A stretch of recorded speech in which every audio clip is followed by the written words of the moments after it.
आगरा का चातुर्मास आचार्य गुरुदेव के आशीर्वाद से हुआ। और जब दिल्ली में लॉकडाउन चल रहा था उस समय पर आचार्य श्री ने बिना किसी कोई ऑप्शन दिए हुए स्पष्ट रूप से कहा था कि आगरा में चातुर्मास करना है।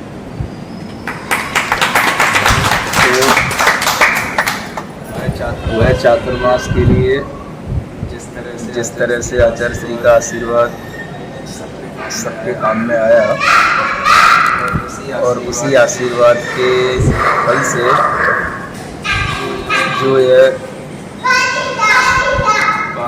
पार्श्वपुरी में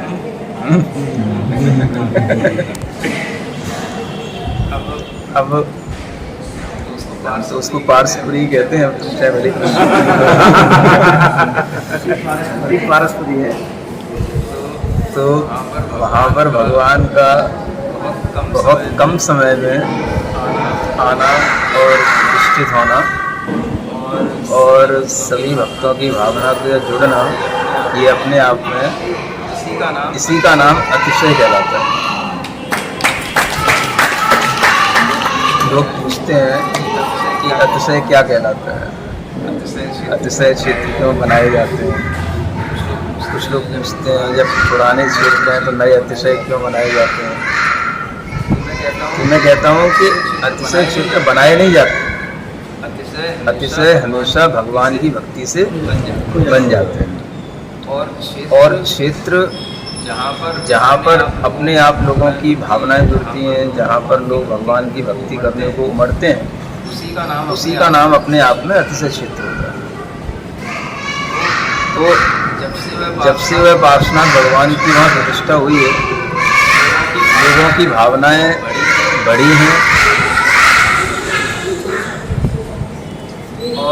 और सभी के अंदर भगवान का मंदिर जल्दी बने, इस तरह की भावनाएं भी खूब प्रबल हो रही हैं। तो इसी को जो है अतिशय कहा जाता है भगवान का। वो जो भगवान का जिनबिंब कम समय में बन जाना, इतना सुंदर बन जाना और कम समय में ही उसकी एक तरह से प्रतिष्ठा हो जाना, वो भी अच्छे ढंग से हो जाना, इन सब चीज़ों को लेकर के आप हमेशा इस इतिहास को मतलब लिपिबद्ध करके रखें। डेट वाइज कि कितने कम समय में किन किन डेटों में कैसे शिलान्यास और के बाद फलता है। तो ये आचार्य श्री का आशीर्वाद था जो आप सब आगरा वासियों को बहुत अच्छे ढंग से फलीभूत हुआ। और कल आचार्य श्री का दीक्षा दिवस है, तो कल भी आप सभी लोग वहीं पश्चिमपुरी में आचार्य श्री की पूजन करें और विधान करें और इस आशीर्वाद को वहाँ पर भी दोहराएं कि आचार्य श्री के आशीर्वाद से ही आगरा में यह एक मतलब जो उनके समक्ष उनके सानिध्य में ये जो कार्य हुआ, और पंच कल्याणक आदि का आशीर्वाद भी बहुत जल्दी नहीं देते लेकिन उन्होंने दिया और वो सब अच्छे से हुआ। तो ये सब उन्हीं के आशीर्वाद का परिणाम है। तो इस बात को लोगों में बताया जाए और आचार्य श्री के प्रति जो भावना है भक्ति की वो लोगों में बनी रहे। इस तरह से आयोजन आप लोग समय समय पर करते रहें। ये उसमें फोटो जब आशीर्वाद दे रहे थे मंदिर के लिए, उसी तरह फोटो है। हाँ, तो इन सब स्मृतियों को लोगों के सामने रखा जाए, बताया जाए और इस तरह से मतलब वह कार्य जो हुआ है, शुरू हुआ है, वो शीघ्र पूर्णता को प्राप्त हो। इस तरह से इसकी योजना बनाई जाए ताकि जब पूर्ण होगा भगवान अपनी नई वेदी पर आएंगे, है ना, तभी हमें देखने में अच्छा लगेगा। तभी तो महाराज बहुत बढ़िया तभी अंदर कोई मीठा खा पाएंगे। नहीं आपके सामने तो भाई अरे तो दिया भाई और क्या तो उसके बिना नहीं आएंगे जब तक आप नहीं आओगे। उतनी वो सब योजना बन तो जाए तो फिर जो है जय कारा गुरुदेव का सब है ना देखने के लिए भगवान का वो सब अपनी स्थायी वेदी पर नई मंदिर में उनका विराजमान होना, ये सब कुछ भी होगा तो फिर आप लोगों को एक सानिध्य और अच्छा प्राप्त होगा। तो अभी तो वही निमित्त है आगरा में पुणे आने का। बहुत बढ़िया बहुत बढ़िया। गुरुदेव अब तो पक्का बोलेंगे हम। हाँ, इसी काम को करो। हम अपने सब किए ये विरासत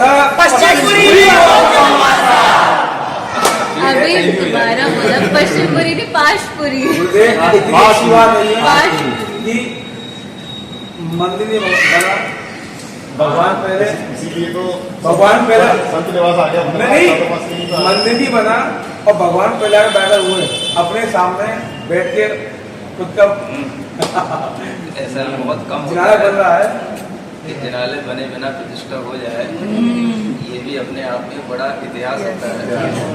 तो इन सब इतिहास की बिंदुओं पर आप अच्छे ढंग से मतलब फोकस करते हुए लोगों को बताते रहें ताकि लोगों की भावनाएं वहाँ से जुड़ी रहें और लोग जो है दर्शन का लाभ लेते रहें और कहीं ना कहीं उनका अगर मन लगता है और सब लोग इस स्थान पर आ पाते हैं और अच्छा खुला हुआ स्थान रहता है सबके दर्शनार्थियों के लिए, तो वही स्थान अपने आप में धीरे धीरे क्षेत्र बन जाता है, वही अक्षर क्षेत्र कहलाता है ना।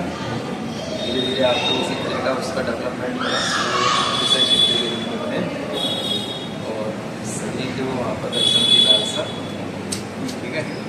ये प्रार्थना